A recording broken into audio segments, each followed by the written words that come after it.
अगर नरेंद्र मोदी जी अकेले हैं तो 240 पर अपनी सरकार बना के दिखाए। क्यों नहीं बनाते हैं सरकार? वे सरकार बना के दिखा दे, ये सरकार बना के दिखाए। सुनिए, ये कह रहा है ना, अकेले मोदी शेर था, शेर है और शेर रहेगा। पर ये अड़तीस पार्टियों का सहारा लेके, बैसाखियों का सहारा लेके 38 गीदड़ थे, ये 38 गीदड़ थे, गीदड़ हैं, गीदड़ रहेंगे, सब दिन रहेंगे गीदड़ ही, कभी शेर के सामने मुकाबला नहीं कर। ये भाई कह रहे हैं मोदी जी शेर हैं। जंगल में शेर अकेला होता है, सुन लीजिए, जंगल में शेर अकेला होता है। आखिर जब उसको भूख लगती है तो वो शेर क्या करता है? अपने प्रजा को खाना शुरू कर देता है। यही हालत देश की हो रही है। देख लीजिए, पेपर लीक हो रहे हैं, वो किसके मत सत्ता में हो रहे हैं। होना चाहिए हाथरस का, हाथरस पे कोई सवाल नहीं उठा रहा है। हाथरस पे इसलिए सवाल नहीं उठा रहा है, बाबा को बचाने का काम सरकार कर रही है। बाबा का अगर तुम्हें आज कितने दिन के बाद आज बता रहे बाबा मिला है, भाई उससे पहले क्या सरकार सोती रही? प्रशासन क्या करता रहा? प्रशासन करे मुझे पता ही नहीं था। भाई जनता अगर है 1000 जनता खड़ी है, 10,000 जनता आएगी तो प्रशासन को नहीं पता चलेगा भीड़ बढ़ रही है, कम हो रही है। प्रशासन तुम्हें पूरा हाथ है प्रशासन को, और उसको भी बाबा को जेल में डालना चाहिए। और जो कहते हैं लोग कि नरेंद्र मोदी काम कर रहे हैं, हाँ काम कर रहे हैं, 750 किसान जिसने मारे हैं काम कर रहे हैं, पर तुम्हें जहाँ देखो वहाँ गोली मारते काम कर रहे हैं, मणिपुर में काम कर रहे हैं, आप बहुत अच्छा आप काम कर रहे हैं। जो आप हारे हैं तो आपकी हालत इसलिए खराब है। दूसरी बात, जो 4.5 लाख वोट जीते थे, आज 1.5 लाख वोट से तो आ गए हैं, उनकी स्थिति बहुत ज्यादा खराब है। झूठ बोलने का मन तुम्हें, एक बंद दादागिरी छोड़ दीजिए, झूठा उतना ही बोले जाते चल जाए। नमक अगर बंद तुम्हें किसी चीज में नमक डालोगे तो सही है, नमक में दाल डाल दोगे तुम्हें दाल खराब हो जाएगी। तो इसलिए मैंने कहना है, देश में तो मोदी जी हैं, फिर भी सत्ता में तो हैं, मगर बैसाखी पे लगे हैं। पता नहीं कब बैसाखी हट जाए, टांग मारते हुए ऐसे हो जाएगी, भाई पता नहीं चलेगा। तो उसको पूछना चाहिए, आप बैसाखी करते हो। और मैं आप बता देना चाहता हूँ, 6 महीने सरकार नहीं चलेगी और सरकार गिरने वाली है, और हालत वो हो रही है सरकार की। सरकार का चेहरा आप देख रहे हो संसद के अंदर, ऐसा चेहरा हो जाता है जाने नहीं है, मतलब रोशनी है चेहरे में। भाई वो कहाँ चली गई आपको मालूम है? रोशनी इसलिए नहीं है, आज मैं बैसाखी पे खड़ा हूँ, अब दादागिरी नहीं चलेगी। हमारे सामने राहुल गांधी है, इसलिए नहीं बोलते हैं। दूसरी बार राहुल गांधी को हटा दीजिए। अखिलेश के जितने सवाल करे हैं, उतने आपने एक भी नरेंद्र मोदी ने एक भी जवाब नहीं दिया है। क्यों नहीं दिया है? कि उन्हें मालूम था झूठ है, झूठ है। देखिए सुनिए, मैं एक बात बताना चाहता हूँ। अखिलेश यादव जी का धन्यवाद करना चाहेंगे हम दिल की गहराइयों से। अखिलेश यादव जी ने जिस प्रकार से ईवीएम की सेफ्टी उन स्ट्रांग रूमों की अपनी ऑब्जर्वेशन में की, अपने विश्वसनीय लोगों द्वारा की, उसके रेफरेंस से वो देश के अंदर 37 सीटें गेन करने का काम समाजवादी पार्टी ने, इंडिया अलायंस की सरकार ने किया। आप ये बताइए, इंडिया अलायंस की उस पार्टी ने किया, समाजवादी पार्टी ने। अगर इसी प्रकार से ईवीएम की सेफ्टी पूरे देश के अंदर होती तो भारतीय जनता पार्टी को जो 240 बरामद हुई है, 240 हासिल हुई है, वो देश के अंदर 240 सीटें नहीं आती। देखिए, देश के अंदर जो है ना, देश की जनता ने देखा, ये ना तो हिंदू के हैं, ना मुसलमान के, ना सिख के, ना ईसाई के, ये अपनी कुर्सी के हैं। ये गंदी राजनीति करने वाले लोग हैं, ये बीजेपी के लोग डिवाइड एंड रूल की राजनीति करते हैं। ये देश की जनता ने देख लिया। वाले तो कह रहे दूसरी तरफ कि राहुल गांधी कहते हैं मैच्योरिटी नहीं, कुछ भी बोल दे रहे हैं। क्या बोल रहे हैं? बीजेपी वाले कह रहे दूसरी तरफ कि राहुल गांधी कहते हैं मैच्योरिटी नहीं, कुछ भी बोल दे रहे हैं। मैच्योरिटी नहीं है क्या? कौन सी मैच्योरिटी नहीं है? मैच्योरिटी कौन सी बात करते हैं? मैच्योरिटी उसको मैच्योरिटी बोलते हैं जो जेडीयू के नेता के लिए, रेपिस्ट के लिए वोट मांगते हैं। नरेंद्र मोदी जी उनके समर्थन में वोट मांगते हैं, उसको मैच्योरिटी बताते हैं। अगर जो देश के विपक्ष का नेता, अगर देश के जेडीएस जनता दल सेकुलर, जो एचडी देवगौड़ा की पार्टी कहलाती है, आप ये बताइए, आपने देखा ना? अरे चाचा आइए चाचा आ गए। अरे चाचा आ गए। सुनिए,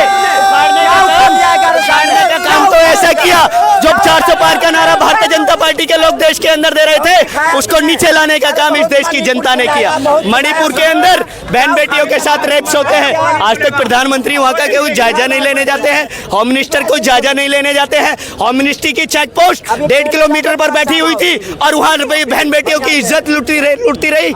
ये देश की जनता ने देखा, उसका रिएक्शन 400 पार, संविधान बदलने के लिए 400 पार मांग रहे थे। जिस संविधान जिस संविधान की इज्जत करते हैं हिंदू मुस्लिम सिख ईसाई, उसको बदलने के लिए ये लोग कर रहे हैं।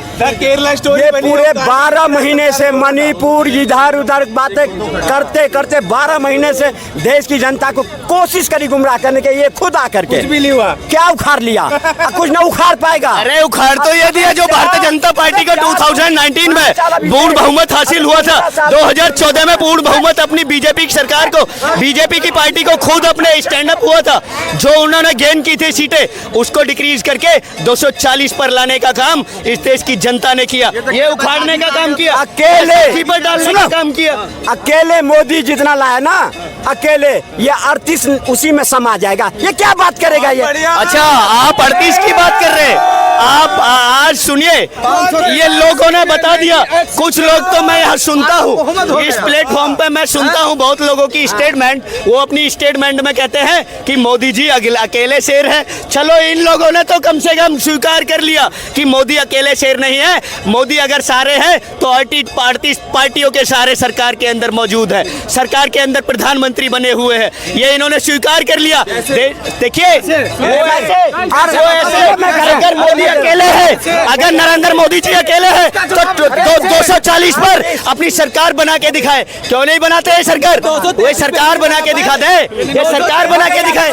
सुनिए, ये कह रहा है ना, अकेले मोदी शेर था, शेर है और शेर रहेगा। पर ये सुन, अब सुन, 38 पार्टियों का सहारा लेके, 38 पार्टियों का सहारा लेके, बैसाखियों का सहारा लेके, 38 ये गीदर थे, ये 38 गीदर थे, गीदर हैं, गीदर रहेंगे, सब दिन रहेंगे गीदर ही। कभी शेर के सामने मुकाबला नहीं कर। ये 38 बोल गए, गीदड़ रहेंगे। गीदड़ों का सरदार कौन होता है बता दीजिए? 38 पार्टी का अलायंस करने वाली भारतीय जनता पार्टी गीदड़ बता रहे हैं 38 पार्टियों को। उन पार्टियों का मान सम्मान खराब कर रहे हैं जिनके रेफरेंस से मोदी प्रधानमंत्री है। उनको चोर बता रहे हैं ये लोग। तो चोरों से हाथ मिलाने वाला कौन होता है भाई साहब? आप ये बताइए, रेपिस्टों का साथ देने वाला कौन होता है भाई साहब? जो गंदी राजनीति को फॉलो करने वाला गंदा कौन होता है भाई साहब? उसकी मानसिकता क्या दर्शाती है देश के अंदर, बताइए। देखिए भाई साहब, इस देश के अंदर ना देश की जनता ने जान लिया है, हिंदू मुस्लिम सिख ईसाई आपस में सब भाई भाई। हमें देश के अंदर पढ़ाया गया, हमें प्रथम कक्षा के, अरे हमें प्रथम कक्षा के अंदर पढ़ाया। मैं बताता हूँ, चाचा ने मेरे कहा है, भाई कह रहे हैं मोदी जी शेर हैं। जंगल में शेर अकेला होता है। सुन लीजिए, जंगल में शेर अकेला होता है। आखिर जब उसको भूख लगती है तो वो शेर क्या करता है? अपने प्रजा को खाना शुरू कर देता है। यही हालत देश की हो रही है। देख लीजिए, पेपर लीक हो रहे हैं, वो किसके मत सत्ता में हो रहे हैं। ये हालत पड़ी है। और आप कह रहे हैं मंदू में बहुत अच्छे काम हो रहे हैं, 750 किसान मर गए, आप कह रहे हो बढ़िया काम हो रहा है। ये भाई कब तक झूठ बोलोगे? एक शायरी है, झूठों ने कहा है झूठों तो सच बोलो। सरकारी ऐलान हुआ है, सच बोलो। झूठों की एक मंडी है, और गेट पे बोर्ड लिखा है, सच बोलो। अंदर झूठे बैठे हैं, झूठ मंदिर की राजनीति करने वाले ये लोग। अब हटो, 11 महीने से सुना रहे हैं, चाहे पेपर लीक हो, चाहे किसान हत्या हो, चाहे बलात्कार से सिस्टम हो, जितने भी हो। अरे 11 महीने से सुनते सुनते ये 5 आदमी बोलते बोलते क्या ले लिया इन्होंने? कुछ मिला? आज इतने विरोध के बावजूद भी एनडीए 293 सीट लेके आई। मामूली बात है क्या? काम के बल पे लाना। अभी 4 से पार कर। अरे वो भी तो 295 कहा था मुझसे बावला की। कहने को तो कुछ भी कहे, लेकिन हमने 4 हाथ में लगा। हमने अगर 400 कहे तो 300 तो लाए। हमने 400 कहे तो 300 लाए। 300 कैसे लाए? 240 लाए। झूठ बोल रहे हैं आप। एनडीए झूठ बोल रहे हैं। एनडीए लड़ी थी, एनडीए लाया। मोदी अकेले नहीं लड़ा था, एनडीए लड़ा था, एनडीए लाया। अकेला में 240 लाया, अकेला में 240 लाया। पार्टियां थी चाचा। आप ये बताइए, यूपी के अंदर 80 सीट गेन की थी भारतीय जनता पार्टी ने, उसमें 37 सीटें रह गई। वोट पाने के लिए 85